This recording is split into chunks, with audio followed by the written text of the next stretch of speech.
बिस्मिल्लाहिर्रहमानिर्रहीम एंड अस्सलाम वालेकुम माय डियर व्यूवर्स।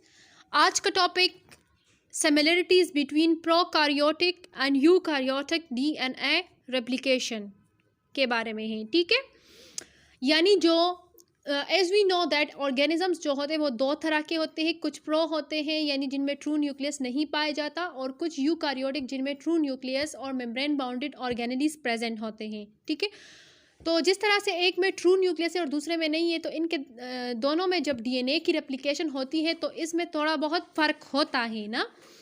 तो यहाँ पर बात है कि इसमें वो कौन से स्टेप्स है जो दोनों में क्या है, सेम है। ठीक है, तो the steps for DNA replication are generally the same for all prokaryotic and eukaryotic organisms. ठीक है, इसके मुताबिक तकरीबन जो डीएनए की रेप्लिकेशन में जो जो स्टेप्स इन्वॉल्व होते हैं, जिस तरह हम लोग कहते हैं कि origin of replication, initiation phase और ये तो वो सारे स्टेप तकरीबन इन दोनों में क्या होते हैं, सेम ही होते हैं। लाइक यहाँ पर है कि unwinding the DNA is accomplished by an enzyme name DNA helicase.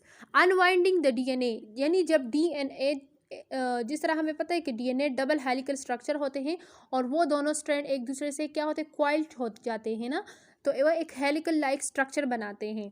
तो उनकी क्या होते हैं, इन द फर्स्ट स्टेप वो जो डीएनए का जो हेलिकल स्ट्रक्चर होता है, तो वो दोनों स्ट्रैंड एक दूसरे से क्या हो जाते हैं, वो दूर हो जाते हैं, यानी कि अनवाइंड हो जाते हैं, अनकॉइल हो जाते हैं, अनरोल हो जाते हैं। तो ये सारा प्रोसेस जिस एंजाइम्स की मदद से अंजाम पाता है यानी कंप्लीट हो जाता है या एकम्प्लिश्ड हो जाता है, तो वो एंजाइम है हेलिकेज। ठीक है, डीएनए हेलिकेज, और वो तकरीबन प्रोकारियोटिक और यूकारियोटिक दोनों ऑर्गेनिज्म में सेम ही तरह का एंजाइम इस प्रोसेस में इन्वॉल्व होता है।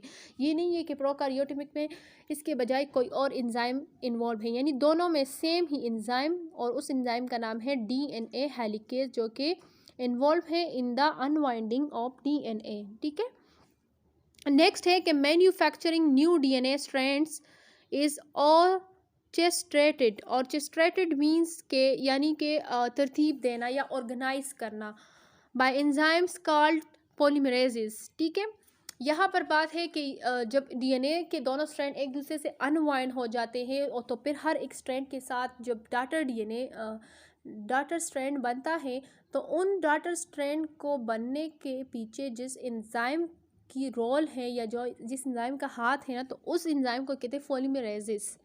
तो वो भी दोनों में सेम ही है, ये नहीं है कि एक में कोई और एंजाइम इन्वॉल्व है और दूसरे में कोई और, दोनों में सेम ही एंजाइम इन्वॉल्व है, and the name of this enzyme is polymerase.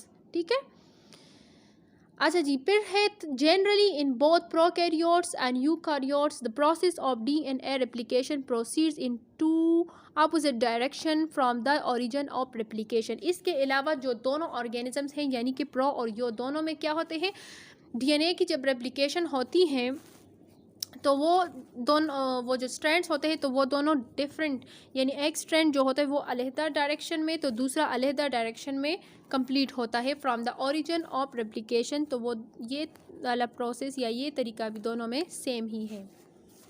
अच्छा जी, इसके बाद है नेक्स्ट स्लाइड में है कि both types of organisms also follow a pattern called semi conservative replication.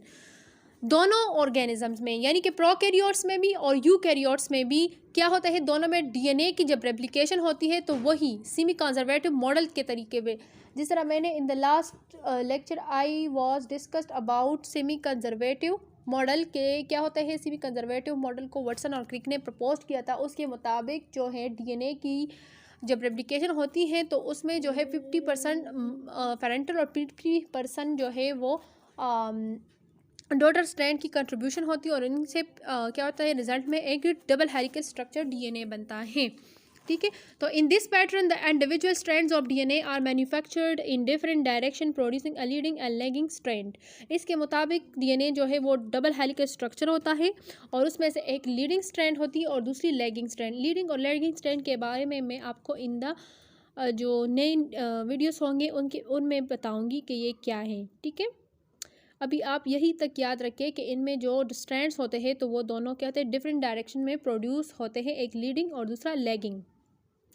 Lagging strands are created by the production of small DNA fragments called Okazaki fragments.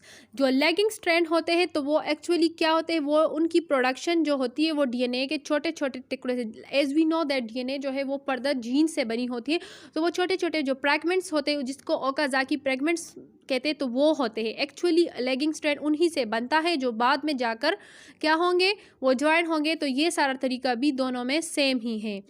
अच्छा, फिर next point है both types of organism also begin new DNA strand with a small primer of RNA. दोनों में ही DNA की जो नई strand बनेगी यानी जो पेरेंट डाटा स्ट्रैंड बनेगी, तो दोनों में ही वो क्या होगी, वो किस पीस से बनेगी, वो with a small primer of RNA. जब आरएनए बनता है डीएनए से तो उसी प्राइमर आरएनए से ही वो हमारे पास बनेगी। ठीक है, सो आई होप कि आपको इस वीडियो की समझ आ गई होगी, और ये बहुत ही इजी और सिंपल सा टॉपिक है, इसलिए मैं इसमें ज़्यादा एक्सप्लेनेशन की ज़रूरत नहीं दी, तो मैंने ज़्यादा एक्सप्लेनेशन नहीं दी। इंशाल्लाह इन द कमिंग वीडियो में आपको फिर मैकेनिज़्म ऑफ डीएनए रेप्लिकेशन के बारे में वो बहुत ज़्यादा मैं एक्सप्लेन करूँगी इंशाल्लाह, कि आप लोगों को फिर उससे बहुत ज़्यादा फ़ायदा मिलेगा। ठीक है, so thank you for watching my videos and also share and subscribe my channel and thank you.